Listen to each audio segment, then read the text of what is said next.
우리는 미래를 위한 계획이 있기 때문에 사는 것일까요? 아니면 미래를 위한 믿음이 있기 때문에 사는 것일까요? 계획이 있다는 것은 이루고 싶은 목표가 있다는 것이고 또 계획을 짜야만 하는 이유가 있을 것입니다. 계획이 현실이 되기를 원하는 사람이라면 틀림없이 그 계획이 어떻게 이 계획을 짜야지 현실이 될 수 있는지, 그래서 현실이 되도록 아주 구체적인 어떤 계획들을 내어놓을 겁니다. 여러 가지 변수들을 생각하겠죠. 내가 이것을 해나가는 동안에 따라오는 변수들 예상해보고 그에 따라서 플랜 A만 있는 것이 아니라 플랜 B, 플랜 C, 플랜 D, D까지 가고 싶지 않겠지만 플랜 A와 B 정도. 아무튼 플랜 B를 항상 생각합니다. 왜냐하면 실패해서는 안 되니까. 실패하고 싶지 않으니까. 그런데 우리는 철저히 모든 것을 다 고려했다고 생각했지만 여러 가지를 다 고려했는데도 불구하고 전혀 예상치도 못한 데서 큰 문제도 아니고 너무 작은 사소한 문제로부터 이것이 어긋나는 것을 경험하면서 심각한 스트레스를 받기 시작합니다. 내 뜻대로 되지 않는 소소한 문제들 다 컨트롤할 수 있을 줄 알았는데 컨트롤이 안 되는 거예요. 특히 나를 넘어선 문제들 말이에요. 내 계획에는 전혀 없었던 문제들, 내 계획에는 전혀 없었던 관계들, 내 계획에는 전혀 없었던 결과들, 예상치 못한 결과들, 그리고 반응들, 평가들이 내게 찾아오므로 내 계획 자체를 무력화시켜버리기도 합니다. 우리는 우리의 건강 문제를 예상할 수 없습니다. 여러분이 계획 세우면서 올 한해 건강의 문제를 생각해 보신 적 있습니까? 에이, 건강은 당연히 건강한 거지. 아프면 안 되지. 여러분이 아마 12월 31일이 될 때까지 건강의 문제를 변수로 놓은 사람은 거의 없을 거예요. 관계의 문제. 그럼 뭐 교회 다니고 또 내 주변에 있는 사람 다 좋겠지 뭐. 관계의 문제에 대한 변수를 고려하지 않았을 수도 있고, 내 일에 대한 평가나 반응들, 설마 그렇게 나를 평가하겠어? 이런 반응이 나오겠어?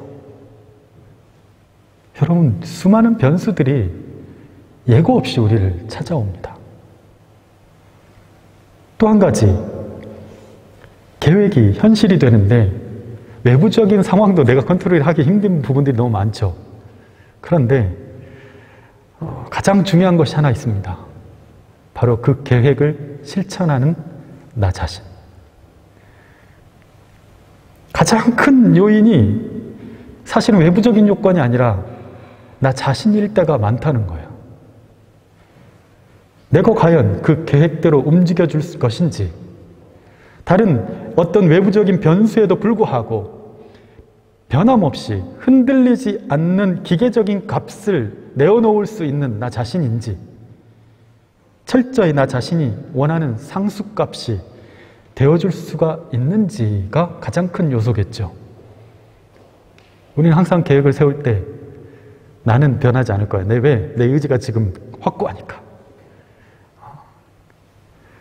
어쩌면 많은 사람들이 계획을 포기하는 것은요, 그 계획이 잘못돼서가 아니고 또 그 계획의 수많은 변수들을 내가 고려했음에도 불구하고, 즉 재정적인 상황, 관계적인 문제, 시간적인 문제 등 여러 가지 것들을 고려했음에도 불구하고 결국 가장 변함없이 그 일을 해주고 그 계획의 무게를 견뎌주어야 할 내 자신이 상수값이 아닌 변수가 되어버리는 것 때문이 아닐까 싶습니다.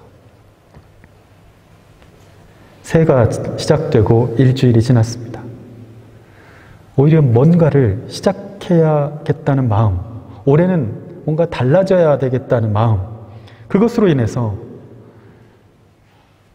나를 향해서 세운 계획들의 그 무게에 벌써부터 좀 뭔가 짓눌림을 당하고 있지 않습니까? 아, 무겁다, 버겁다. 1월 지금 10일도 안 지났는데 벌써 무겁다. 계획이 이루어지기 위해서 우리는 얼마나 자신을 치고 복종시켜야 하는지, 그 긴장감을 견디는 일이 얼마나 힘든 일인지, 외로운 싸움인지 모릅니다. 그렇다면 다시 한번 처음 드렸던 질문을 던져봅니다. 우리는 미래를 위한 계획이 있기 때문에 사는 것일까요? 아니면 미래를 위한 믿음이 있기 때문에 사는 것일까?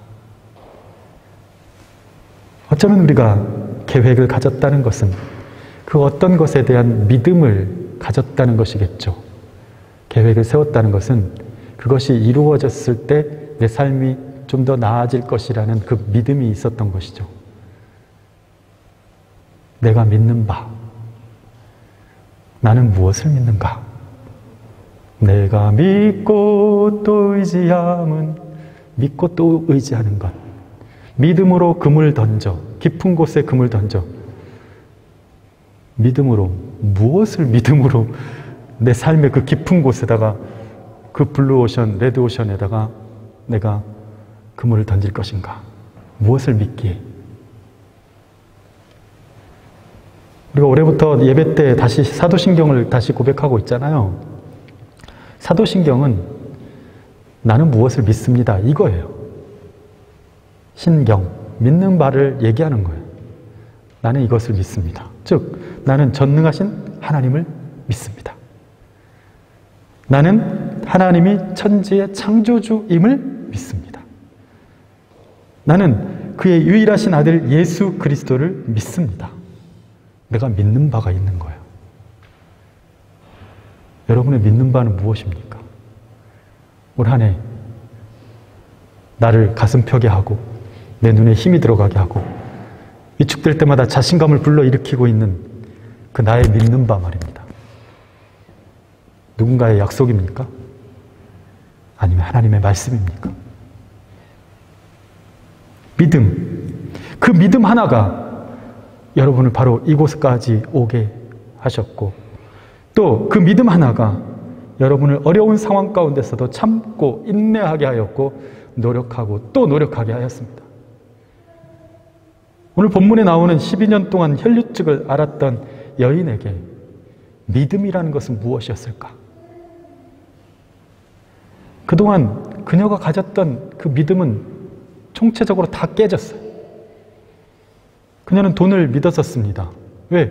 돈이 있으면 좋은 의사를 구할 수 있고 실력 있는 의사를 통해서 내 문제 정도는 해결될 줄 알았어요. 뭐 죽을 병도 아니고. 돈이 있으니까 될 줄 알았는데 오히려 의사들을 만나면 만날수록 될 줄 알았던 것들이 자꾸 실패될 때 여러분, 아, 저 의사 정말 용하대. 저 사람은 정말 최고의 실력자래. 돈이 좀 들어도 고칠 수 있을 거야. 오케이. 그래. 그랬는데 그때마다 이게 뒤집어지는 경험을 한 거예요. 여러분 계속 그 기대하고 실패되고 기대하고 안 되고 기대하고 안 되는 게 얼마나 사람을 피곤하게 하고 주눅들게 하는지 모릅니다.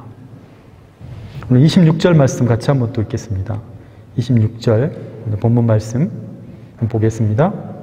시작. 많은 의사에게 많은 괴로움을 받았고 가진 것도 다 허비하였으되 아무 효염이 없고 도리어 더 중하여졌던 차에. 실제로 그녀는 돈은 들었어요. 여러분 세상에 돈으로 해결할 수 있는 게 제일 쉬운 거예요, 사실은. 돈은 들었지만 실력 있는 의사를 만났어요. 그럼 다 될 줄 알았어.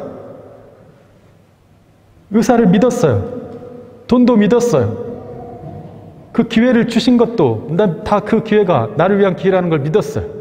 그런데 그녀의 예상과는 달리 돈은 돈대로 나가고 병은 낫지 않았어요. 오히려 더 악화되었다고 얘기하고 있습니다. 그러나 그녀에게 이 모든 실패의 경험들 가운데서 복음이 들려왔습니다. 27절 한번 읽겠습니다. 27절 시작. 예수의 소문을 듣고 무리 가운데 끼어 뒤로 와서 그의 옷에 손을 대니. 이게 지금 한 문장으로 되어 있지만 시간상으로는 되게 긴 시간이죠. 예수의 소문을 듣고 나서 그 안에는 무리 가운데 무리 가운데 나오기까지 시간이 필요하죠. 결심하고 가야겠다. 주님께로 가야겠다. 예수께로 가야겠다. 그 결단의 과정이 있었겠죠. 그리고 무리 가운데, 무리라는 건 지금 보면은 이 본문 안에서 보면 엄청난 사람들이 인파예요. 그 가운데 12년 동안 혈류증을 앓아서 몸이 약해진 사람이 그 사이를 비집고 가는 거죠. 그리고 예수님의 뒤로 와서 옷자락을 만졌어요. 예수님이 그 마을을 지나가신다는 소식을 듣게 되었습니다. 그리고 그분은 많은 병자들을 고치시는 분이시고 심지어 그분의 말씀 한마디만으로도 병이 낫고 귀신조차도 떠나간다는 말을 들었습니다. 여러분, 어떤 소식은요, 내 마음에 불꽃이 되는 소식이 있어요. 여러분 말씀을 이렇게 듣고 있지만 여러분의 말씀에 불꽃을 일으키게 하는 그런 부분들이 있어요. 오늘 말씀 중에도 여러분의 삶의 순간순간 말씀을 대할 때 내 마음에 불꽃을 일으키는 말씀. 오늘 이 소식은 이 여인에게 뭔가 스파크가 팍 일어났어요. 아, 저분이면 되겠다. 저 일이 나에게도 일어나겠다. 이 마음이 든 거죠. 지금까지 늘 이번엔 확실한 의사입니다 라고 소개를 받았을 때와는 완전히 다른, 그저 이 사람은 의사도 아니고 그저 말씀만으로 낫겠다고 하는, 사실 어떻게 보면 어떻게 그럴 수가 있지 이성적으로 생각했을 때 그런 상황인데 그 말을 들었을 때 믿어지고 기쁨이 생기고 해봐야겠다. 나 나을 수 있을 것 같아. 확신이 드는 거예요. 그저 그분의 옷자락만이라도 살짝 만지기라도 나는 나을 것 같아. 이 마음이 드는 거예요. 28절 같이 한번 읽겠습니다. 28절 시작. 이는 내가 그의 옷에만 손을 대어도 구원을 받으리라 생각함일러라. 아멘. 여러분, 내 마음에 말씀이 떨어졌어요. 그래, 주님께서 하실 거야. 2022년 주님께서 나에게 이렇게 하실 거야. 내게 뭔가 하나의 소망의 빛을 주셨어요. 그런데 이 빛을 가지고 나아가는 데 있어서 두려움이란 게 있어요. 두려움. 오늘 이 여인이 그 두려움을 어떻게 극복해 갔는지를 이 짧은 구절이지만 한번 보시길 바랍니다. 첫 번째, 다시 이 예수라는 사람을 향해서 나아갈 때는요, 수많은 실력 있다는 그 의사들을 찾아가서 실패하고 돌아왔던 그 과거에 안 좋았던 경험들, 기억들을 딛고 나아가야 했어요. 여러분, 새로운 도전, 새로운 은혜, 올해 표어가 새로운 도전, 새로운 은혜잖아요.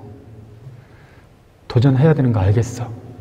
근데 나를 딱 발목 잡는 건 뭐냐면, 작년엔 안 했나?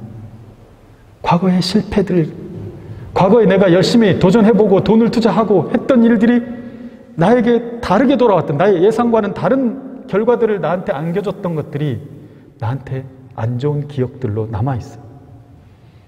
이 여인은 어땠을까요? 그 얘기를 들었을 때, 아, 예수님이면 되겠다 마음이 들었는데 또 안 되면 어떡하지? 두려움이 있어요. 왜? 과거에 이런 일도 너무나 많이 경험했으니까. 우리 안에 있는 이 과거의 실패들이 우리의 믿음을 의심하게 만듭니다. 이번에도 안 되면 어떡하지? 언제 내가 기대를 하지 않았었나? 그럼에도 불구하고 그녀는 자신 안에 예수의 소문을 들었을 때 내게 생겼던 그 믿음만을 생각했어요. 여러 가지 것들, 과거의 경험들을 끌어들이지 않고 믿음만을 생각했어요. 그 믿음을 가지고 과거의 실패의 경험들 앞에 맞섰습니다. 여러분, 이전 것은 지나갔어요. 보라, 새 것이 되었도다 말씀하십니다. 여러분 안에 믿음이 있습니까? 올 한해 하나님께서 하실 거라는 그 믿음이 있습니까?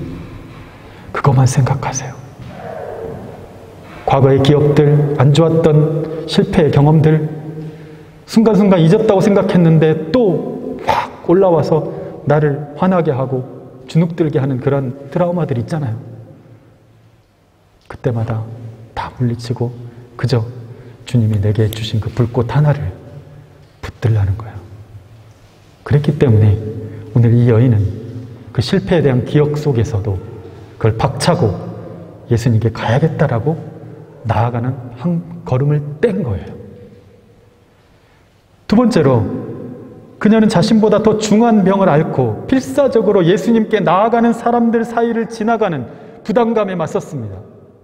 여러분, 이건 뭐냐면요, 막상 내가 용기를 갖고 나왔어. 마치 여러분이 그래, 나 독일 가서 공부 한번 해보겠어 하고 정말 나는 그 크라이스, 내 삶의 크라이스에서는 대단히 특별한 결정을 한 사람이었어. 근데 독일 와보니까 나 같은 사람이 너무 많아. 주눅이 들어. 뭐지? 내가 여기서 할 수 있을까? 나뿐만 아니라 저 사람들도 실력도 있고 저렇게 간절함이 있는데 나는 여기서 할 수 있을까? 여러분, 이 여인이 마음을 먹고 그래, 가자 하고 믿음을 가지고 문 밖으로 딱 나왔어요. 그랬는데 나보다 더 아픈 사람들, 나보다 더 문제가 심각한 사람들이 가장 있어요. 갑자기 주눅이 들어요. 뭐지? 내가 여기 가야 되는 거야, 말아야 되는 거야?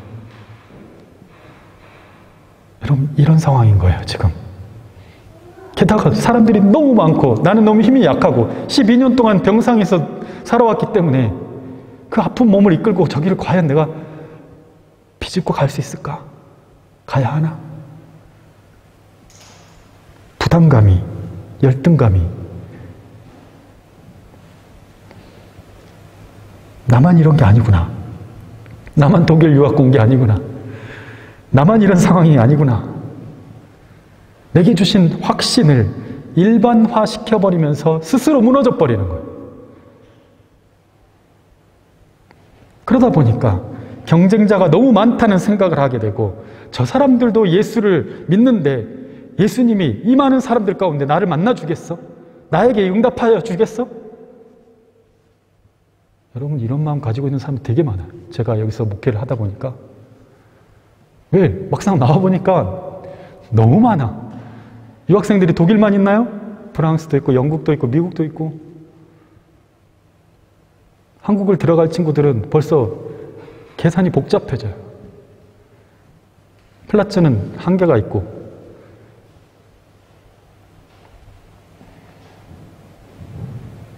예수님이 나에게 응답해 주실까? 이 많은 사람들 중에? 나뿐만이 아닌데? 나와보니까 거리에 사람들이 너무 가득하여 있는 거예요. 내가 예수님 곁에 갈 수나 있겠나? 이거를 극복해서 나간 거예요, 여러분. 믿음. 믿음. 게다가 나는 지붕을 뚫고 중풍병자 그 친구들 보세요. 자기가 움직일 수 없으니까 친구들 4명이 침대채 들고 올라가서 지붕을 뚫고 내리잖아요, 예수님 앞에. 나는 그런 친구도 없어. 나를 도움을 줄 수 있는 그런 친구도 없고, 또 건강한 몸도 아닌 채 이 사람들 사이를 뚫고 예수님께로 내가 꼭 만나야 한다고, 나는 꼭 응답돼야 된다고 어떻게 내가 말할 수 있을까? 저 사람들도 다 간절한데. 여러분, 확신을 가졌다면 주변을 둘러보지 마십시오. 오늘 나를 부르신다는 확신이 생겼다면 앞에 놓여진 수많은 경쟁자들을 볼 게 아니라는 거예요. 나와 저 앞에 계신 예수님, 그것만 보라는 거예요. 믿음은요, 주님을 보는 거예요. 주님을. 이 사람들을 어떻게 내가 뚫고 갈지 그건 몰라.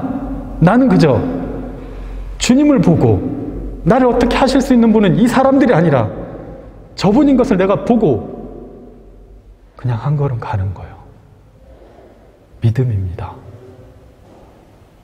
믿음은 두려움을 이깁니다. 믿음은 부담감을 이깁니다. 믿음은 과거의 경험을 이기게 합니다.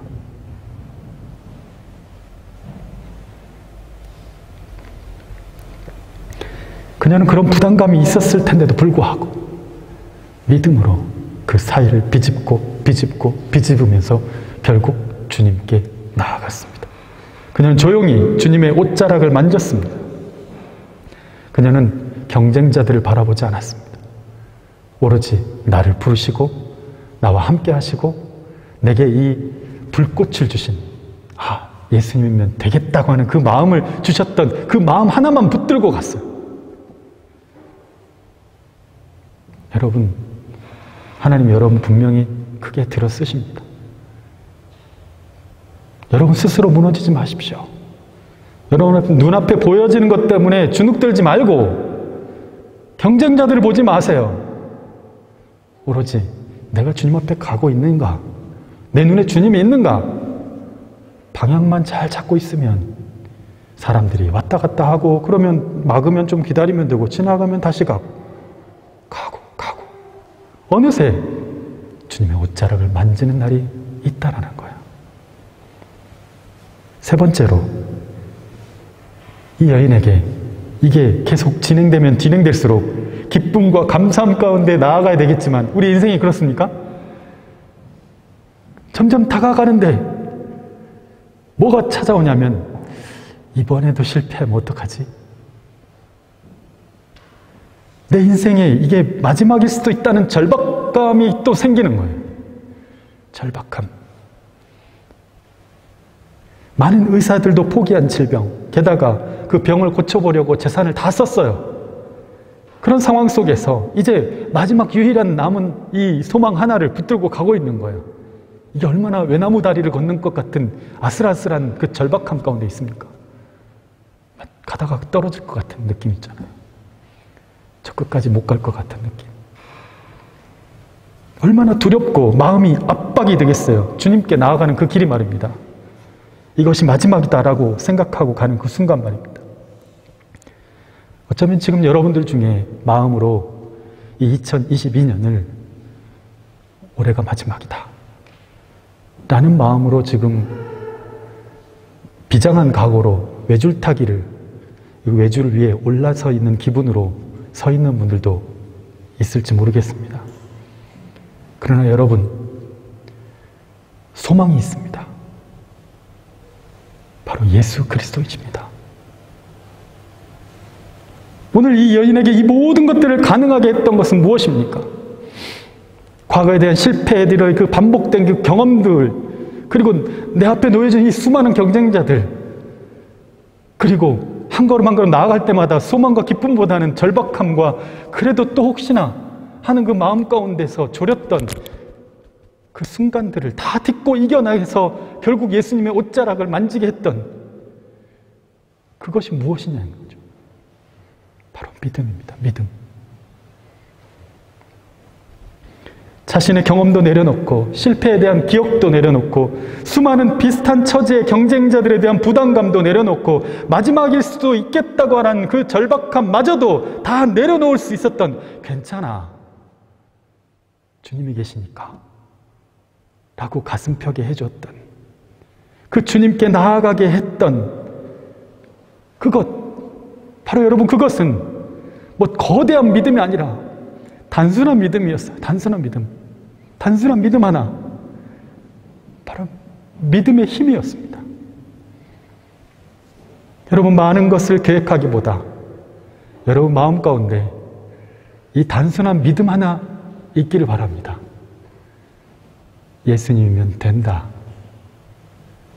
예수님이면 충분하다. 예수님이 이루신다. 예수님이 나와 함께 하신다. 주님이 저기서 나를 부르신다. 이것에 대한 그 믿음 말이죠. 그것이 뭔가 나의 그 마음 안에 늘 위로가 되고 있는 거예요. 절망이 될 때마다, 힘이 들 때마다, 외로울 때마다, 곤고해질 때마다, 부담감을 막 받고 있을 때마다, 외줄타기를 하고 있는 느낌이 들 때마다, 과거의 기억이 떠오를 때마다, 내가 붙잡는 것은 그 과거의 기억도 아니고 절박함도 아니고 그 부담감이 아니라 주님이 하신다고 하는 그 믿음을 계속 붙잡는 거죠. 또 붙잡고 또 붙잡고. 아주 명쾌하고 단순한 답. 예수님께 가면 된다. 예수님이면 된다. 내게는 주님이 계시다. 실제로는 사실 내게 너무나 많은 두려움이 있었고 또 하루하루 해내야 될 일들에 대한 압박이 너무나 크고 부담스럽지만 그러는 가운데서도 내 마음을 가볍게 하시는 주님이 계시기 때문에 내 꿈 앞에 나아가게 하시는 주님이 계시기 때문에 내 상처받은 마음과 피곤한 몸을 치유하시고 일으키시는 주님이 계시기 때문에 나는 그 수많은 인파들 속에서도 주님을 바라보면서 내가 수많은 전망들과 또 내 계획들 속에서도 주님이 그 중심에 계시고 그 사이에 이 많은 인파들 사이에 이 경쟁자들 사이에 홍해 바다처럼 물길을 내가시는 그 주님의 역사하심을 바라보는 믿음 말입니다. 결국엔 주님을 만나고 주님의 은혜를 입고 주님의 기적을 경험하게 되는 것입니다. 여러분, 바로 이것이 믿음의 힘입니다. 올해 여러분 믿음의 힘을 경험하는 시간들이 되시기를 바랍니다. 대단한 믿음을 가질 필요 없어요. 그저 단 한 가지를 믿으십시오. 오늘 그냥 작고 단순한 믿음 말입니다. 예수님께 가면 된다. 이거 하나. 혈루병 여인이 예수님을 만나 그분께 안수를 받고 낫겠다는 꿈, 거대한 가서 막 만나서 막 뭘 해서 안수를 쫙 받고 그런 꿈이 아니라 되게 소박한 거예요. 저 사이를 가서 그저 옷자락이라도 만지면 내가 낫겠다. 되게 소박하고 작은 믿음 하나였어요. 그런데 그 믿음이 그의 오랜 병에서 벗어나게 해주었고 그의 믿음이 주님의 구원을 경험하게 해주었던 것처럼 오늘 내가 가진 작은 믿음 하나, 오늘 내게 주신 그 주님의 그 확신 하나, 오늘 이 말씀을 들으면서도 여러분 안에 그래, 한번 해보자, 되겠다 하는 그 작은 믿음 하나가 생겼다면 그거 하나를 붙들고 여러분이 확신할 때 그 믿음 하나가 얼마나 큰 일을 해내는지 올 한해 보시기를 바랍니다. 길을 가는 자에게 가장 필요한 것은 바로 믿음입니다. 그 믿음이 여러분의 길을 가는데 가장 든든한 힘이 될 것입니다. 예수님이면 된다. 그래서 나는 이 길을 간다. 고백하며 내 마음에 믿음이 중심이 되는 저와 여러분이 될 수 있기를 예수님의 이름으로 축원합니다. 같이 한번 기도하겠습니다. 기도하실 때 하나님, 주님이면